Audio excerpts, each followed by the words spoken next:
people, are you ready? Windies in the land, just put up your hand. It's time to... Well, the Australians have bounced back in a big way to take match number 1 in the CG Insurance first one-day international. Hello, everyone. Welcome to On Tour. I'm Barry Wilkinson. The T20s done and dusted. The Windies winning 4-1. And the Australians now coming back with a vengeance. Alex Carey on his captaincy debut, batting well, captaining the team very well, and all he had to do was to ask Starc to put the ball in the right area.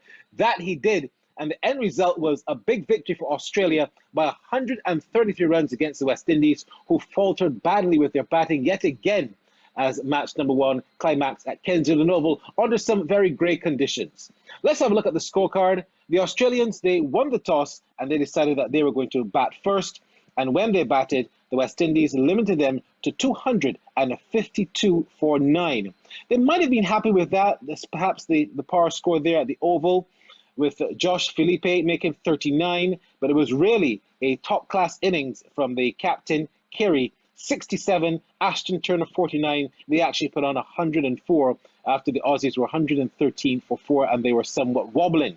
Brilliant bowling from none other than Hayden Walsh Jr.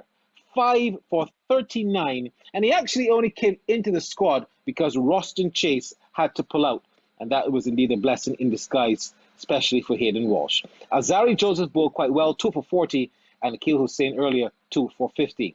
But when the Windies batted, my goodness, they were in trouble from ball 1. Evan Lewis went for duck first ball of the innings, and things got progressively worse.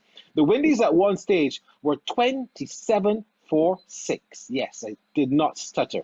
It took an innings of 56 from the captain, Kyron Pollard, and a stubborn resistance there from Azari Joseph with 17, Hayden Walsh in the end 20, but the West Indies going down badly. Starc 5 for 48, the man of the match. Josh Hazelwood 3 for 11. He did the early damage and one apiece to Zampa and Mitch Marsh. Well, the Aussies certainly seem to be taking out their frustration as to what happened in those T20s, or the West Indies now in this first ODI. We've got our panel. We've got the two Ts, Tino Best and Tony Gray, who we're going to talk about later. He was in a graphic showing his one-day performance stats. And we also got the man in the middle, voted the #1 cricket Caribbean journalist, Vinod Mamchan. Gentlemen, welcome to On Tour. Vinod, lots of attention on you. People have been sending you messages left, right, and center. My phone is not stopping. So we're going to go to you first of all. The West Indies, in your opinion, in 30 seconds, where did they falter in match number 1? Definitely, Barry. Good night to all our viewers. And the West Indies team continue to struggle. Since the World Cup in 2019, they have been struggling in this format for runs. Today they got good fast bowling. The ball was swinging all over the place. Mitchell Starc was pitching the ball up. He allowed it just to do what it could have done by being pitched up. The ball swung, and the West Indies batsmen could not handle that. Tony Gray, do you agree with that assessment from Vinod Mamchan, your countryman? Yeah, that's a fair assessment. But in addition to that, I think that we didn't have the batting order in the right way. I don't think that a lot of our batsmen were prepared to play one-day cricket. And, it was just a disjointed effort by the West Indies team where the batting was concerned. I mean, Evan Lewis went from 120 miles an hour to 10 miles an hour. He has to realize that he has to approach things in a positive way, although it's a 50-over game. Hetmeyer opening in something that he's not accustomed doing. He's not played the last 3 games in the T20 series. And you put Jason Mohammed to bat at number 3, a pivotal position. So I just think that we had to plan better, and there must be positive specificity as relates to our batting lineup. Tino, what's your take? I think Vinod and Tony Gray hit the ball on his head. I mean, look, hit the nail on his head, beg your pardon. Look, it was all about West Indies not coming to the fore and not adapting again to fast bowling. We have now seen 3 versions of the West Indies cricket team. We see them in the test game. They did not handle the fast bowling properly. They were bowled out in 60 overs in the 2 test matches. The T20, they went berserk. You don't need much technique in T20, Barry. And then you come right back to 50 over when you need that technique. And it showed it had again that we can't bat fast bowling, and we don't have the technique to bat for more than 20 plus overs when it comes to these kind of formats of the game. Well, we have to mention that Shea Hope, the West Indies' #1 ODI batsman, Had to pull out because of an ankle injury that he sustained yesterday. Hope, of course, with 10 centuries, averages over 50. He opens the batting. That's why Hetmeyer had to open. That was indeed a big blow for the West Indies. But never mind that. Let's go from the top and look at how the Windies bowled. They were in some trouble, the Aussies. There's no doubt about that. Tony Gray and Tino Best, I want to talk to you about the fast bowlers. Cottrell and, of course, Alzarri Joseph and Jason Holder, who looks to me like he's just seemed to have regressed a little bit. I could be wrong. You guys have played at the highest level. Talk me through those three fast bowlers, Cottrell, Jason Holder, and Alzarri Joseph. I think that when you look at Cottrell, for example, he's a fantastic bowler when he gets his rhythm going and he's fit. We saw that in the 50-over World Cup where he got early wickets against top-order batsmen in a lot of teams in that World Cup. Now, Cottrell brings a lot of different deliveries, but I think that his stock delivery has to be improved. He has to be a little bit more consistent. We know he has wicket-taking deliveries, but he has to be consistent with his stock deliveries. Alzarri Joseph bowled well today. He's getting his consistency because he's got good rhythm towards the wicket and consistent stride patterns, and it was good to see. But he's also an intelligent bowler in that he can mix it up. When you look at Holder, I think that the West Indies selectors and the head coach must look at the rest that they're giving him because he's a rhythm bowler, and too much rest without active recuperation can be problematic for him. And he was a little short of work, in my opinion, coming into this first one day. Well, Tino, you see, the problem is that's why I asked you to go before Tony Gray. Okay, he's just summed everything so beautifully. We don't really need to hear you anymore. But for what it's worth, you're contracted, so go ahead and give me your take on it. Look, at the end of the day, I was really impressed with Alzarri Joseph. Not having the opportunity to play in the Test series. Didn't play in the T20s, and he hit the ground running, Barry. And you can see the preparation, see how focused this young man is about the cricket, and that is what I was lamenting to with O'Shane Thomas.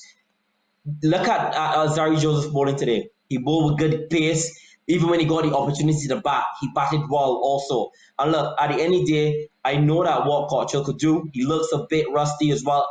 And does Jason Holder, and Tony said it perfectly. I think Jason Holder is getting too much rest. He is a cricketer. You got 10 years. I say this all the time. Play cricket every day.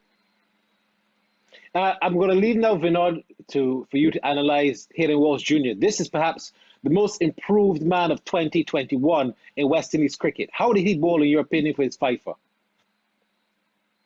Well, I was very impressed with him. But Barry, firstly, his mental strength, that always gets to me.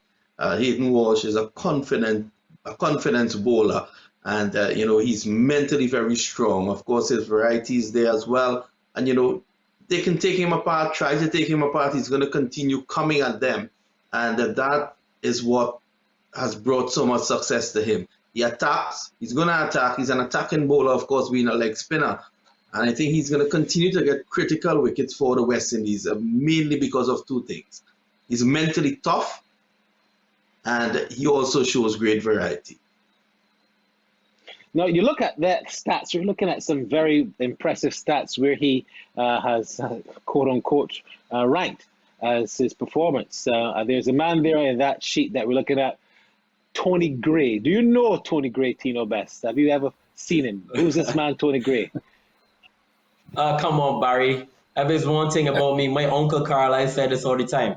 If you love West Indies cricket, you have to be a student of the game, brother. Long time me know Tony Gray. I'll go on for you. All right. Well, since he's there, let him talk for himself. Tony Gray, he stacks up pretty well on these on the best bowling performances. In your time, you would have perhaps had a bit more competition in terms of the high level of competition that the West Indies would have had against tougher teams back then. But when you rate Walsh's performance against some of these stats that we're looking at, how does he rate against these great bowlers like yourself and others on this list?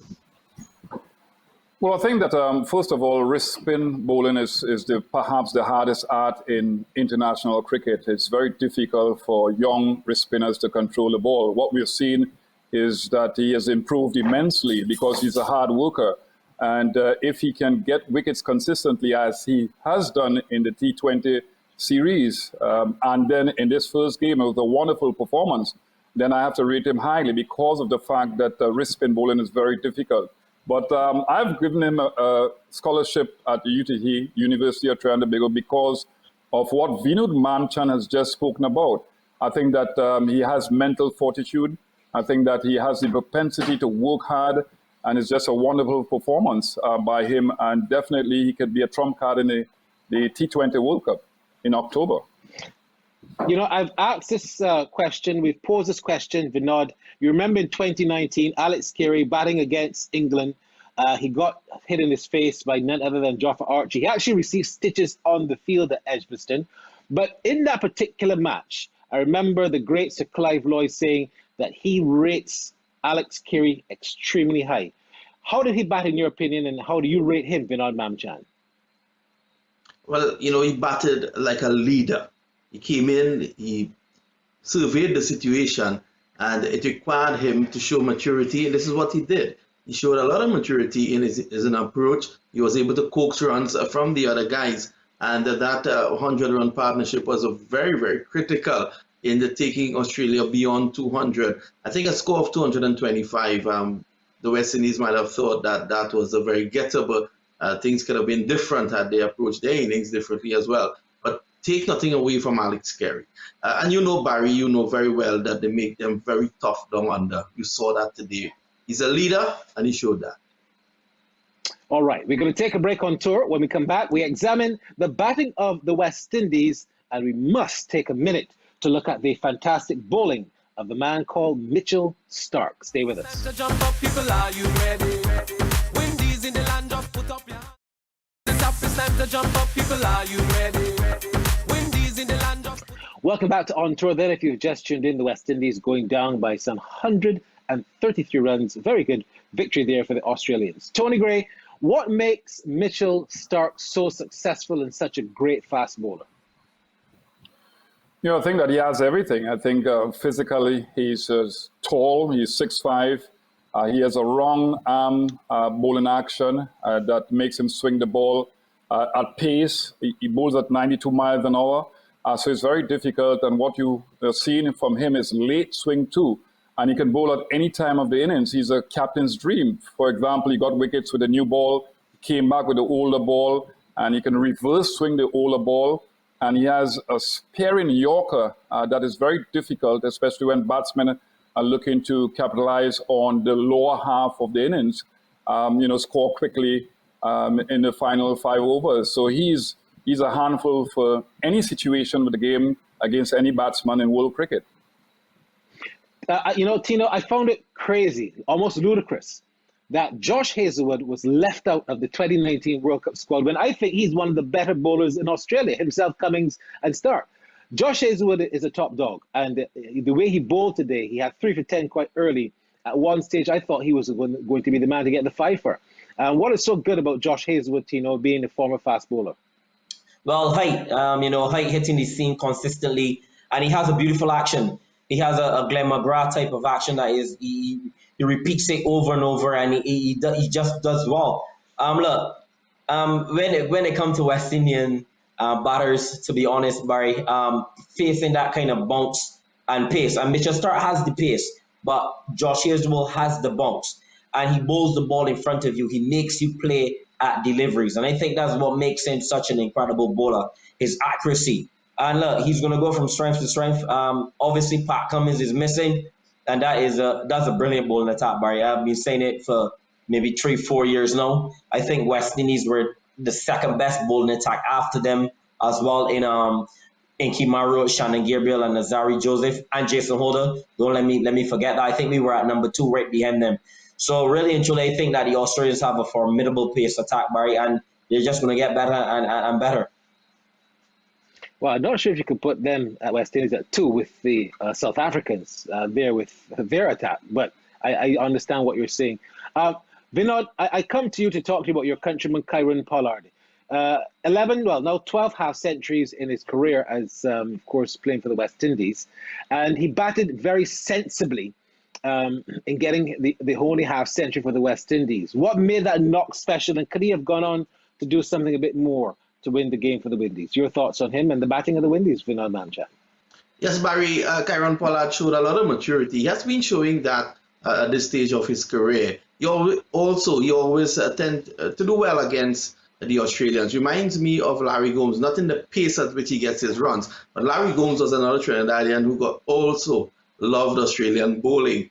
But you saw what Kyron Pollard did. He was able to be positive, be sensible, and he was able to get a half century. He got a brute of a delivery there from Mitchell Starc that would have been difficult to play, and I think that was his undoing. But if you look at the bigger picture, Barry, our batsmen are failing consistently against good fast bowling. It also has a lot to do with the condition of the pitches in the Caribbean. So you find batsmen are dominating at the regional level, but when you make that step up to the international level on pitches that offer anything, you're going to struggle. It happened at the Beausejour. It happened at Kensington Oval. And generally, I think our batsmen are not getting the opportunities to play on pitches that offer enough for the fast bowlers so they can develop their technique. Tony, how did the pitch play to you? We've seen the pitches in St. Lucia, we've seen the pitches in Grenada. Now we're having a look here in Barbados. Your thoughts on the Kensington Oval pitch and what can be done to make it better? Yeah, I was slightly disappointed in the pitch because it's a one-day game and you expect pitches to help at all aspects of players. I mean, the spin bowlers, you want them to come into their own later on in the innings. The faster bowlers, you want them to have some sea movement and some bounce. The batsmen would want a pitch that they can play their shots on that has not inconsistent bounce. So I was disappointed with the first half of the pitch because to me, there was inconsistent pace and some fluctuation in bounce. And I thought it got better when the moisture was formed on the wicket. So the ball was coming onto the bat a little bit more. I don't think that the West Indies batsmen used it quite well, though. But the pitch needed to be a lot more firmer, a lot more harder, a lot more truer. All right. You're watching On Tour. When we come back, we're going to hear from the captain, Kyron Pollard, just briefly. But Mitchell Starc, he gets his chance to talk to us because he's been so brilliant, we can't leave him out. We are watching On Tour on FlowSports. It's time to jump up, people, are you ready? Windies in the land, just put up your hands. It's time to jump up, people, are you ready? Windies in the land, just put up. So welcome back. Let's first of all hear from the man of the match for his fifer. I'm talking about Mitchell Starc, and then we also hear a bit from the West Indies captain. Starc, congratulations to you. What was key for you today in achieving your 8th fifer in ODIs? Look, it was a special day. We had 3 debutants and a bloke captaining his first time for Australia, so a pretty special day for our group. I thought we did a fantastic job with the bat to get to 250 with a couple of really good partnerships there, so it was important for 2 older blokes with the ball to start us off really well, and I thought we were fantastic in the power play, so yeah, a pretty good all-round performance from the group today. You struck with your first delivery in your first 2 overs. Any assistance you received from the pitch itself?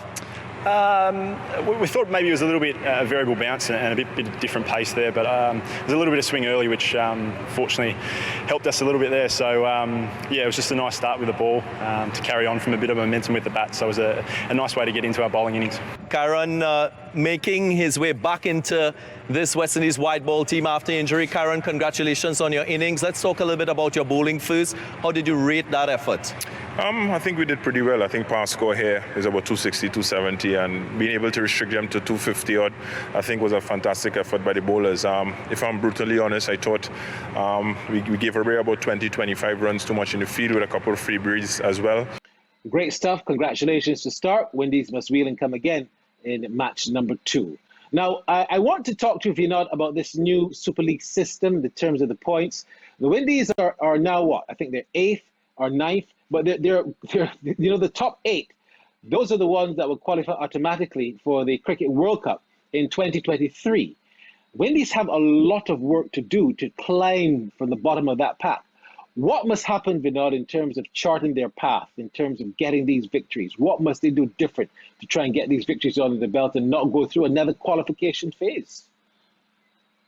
Well, Barry, at this point in time, going into the series, 30 points were available for this Super League system, and the West Indies will have lost 10 already. So should they come back, they can still garner 20 They're number 9 at the moment. But when you look at the table, it's still preliminary days, so to speak. It's early days. You see Ireland way ahead of them inside that 8. But, you know, the West Indies will definitely have to play more consistent cricket. It's just as simple as that. And now there is no dead rubbers anymore because everyone wants to ensure that they remain in that top 8 to get automatic qualification to the World Cup. And I think from now on, the West Indies players, they have to be mindful of that. It's as if every match they're going into now is a final. Tino, what must the Windies do to win match number 2? And changes in the team. If Hope is available, what are you going to do to bring him back? And if Fabian Allen is also available, who are you going to drop? Well, whoever player have to back themselves, Barry. West Indies have enough talent.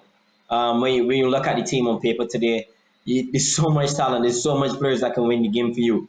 Guys just have to log on and be hungry. They need to be like that player that's not getting in the team. That they have to have that hunger of a player that wants to sign a contract, that wants to retain a contract. They got to play like they love West Indies cricket, like they want to do well for the fans. That's the only thing and the only advice I can give them. Just go there and give your best. Your best is only enough you can give. I mean, at the end of the day, players don't go there to fail, Barry. And look, you got the talent, you're at the international level, and just play with some pride. There's no more dead rubbers. Every point is extremely important, and they just have to go there and perform. Look at Pollard. Pollard didn't play too many shots today. I mean, he put away the bad balls, but he bat with sense, and he scored 50 odd under immense pressure. Imagine if Pollard got to come and finish the game for West Indies. It's going to be a cakewalk. So the batters up front have to build that platform for the big hitters in the bottom, and it's just going to come down to being sensible and shot selection. Simple. Back yourself against Starc and Hazelwood. But Tino, who would you drop if Hope is available and Fabian Allen? Because, you know, they had to set up because of injury. Who would you drop? Darren Bravo, man. Listen, honestly, Darren, it was a good opportunity for Darren Bravo to just hang in, and you saw the shot he played. I mean, I would probably let Darren Bravo go back on the bench. I think that he's I don't know. His cricket has regressed, and it disappoints me. It hurts me because he's so talented as well. I would drop him and bring in obviously Shea Hope. Hit Maya come back down. In terms of Fabian Allen, I think the bowling looks all right with his spin options. I would just make one change. That's the honest truth. Okay, thanks, Tino. And Tony Gray, if Allen is available, Tino will make one change. What about Allen for Hussain? Yeah, well, you know, it's very difficult because I don't think the pitches are going to change much over the course of the next 2 additional games that we have to play against Australia in this one-day series. So I would tend to look to be spin-friendly where our team is concerned. But I'm concerned about Jason Mohammed because, to me, batting at 3, you know, he's out of sorts. He didn't bowl well today again. So I would bring back Shea Hope for Jason Mohammed. But I would reorganize the batting order. The batting order is, as I mentioned before, dismantled in such a way that players are not accustomed to batting in certain positions and they don't know their role. We have to be emphatically clear about their rules so that they are not confused when they go out there. So I would hit Maya back in the middle, and I will bring back Hope. Hopefully, he will be fit for the second one-day game. All right. Just before we go, I'm just going to give you a couple of messages. No need to respond to them, but we will definitely look at them perhaps another time on our program. Thanks for these messages. Deeply disheartened by Jason Mohammed. Has a habit of making runs at regional level and none at international. Tony, you just perhaps mentioned that. This next message says, good evening. Apparently the technique of batsmen is not appropriate for all West Indies cricketers. There's no natural pendulum swinging of the bat and power has to be generated, void of a complete turn. Because of this technique, the batsmen are stabbing the ball when defending. Timing is totally off. That sounds like a cricket coach. This next one says, I'm asking, when will West Indies fast bowlers learn to bowl Yorkers? What they expect when they bowl half pitch with bounce to big, strong men. Fantastic point. And I hope that they are listening and they are watching. I got a call, I wouldn't say from who, but I got a call from a West Indies cricketer who watches this program, and he wasn't happy with some of the comments being made, but he does agree with some as well. Keep watching, keep writing, keep talking to me. I want to hear from you. You're watching On Tour. We're going to be back on Thursday for match number 2. Thanks to the two T's, Tony and Tino, and then the man in the middle, none other than Viram Mamchan. I'm Barry Wilkinson, the outsider, saying bye-bye until Thursday.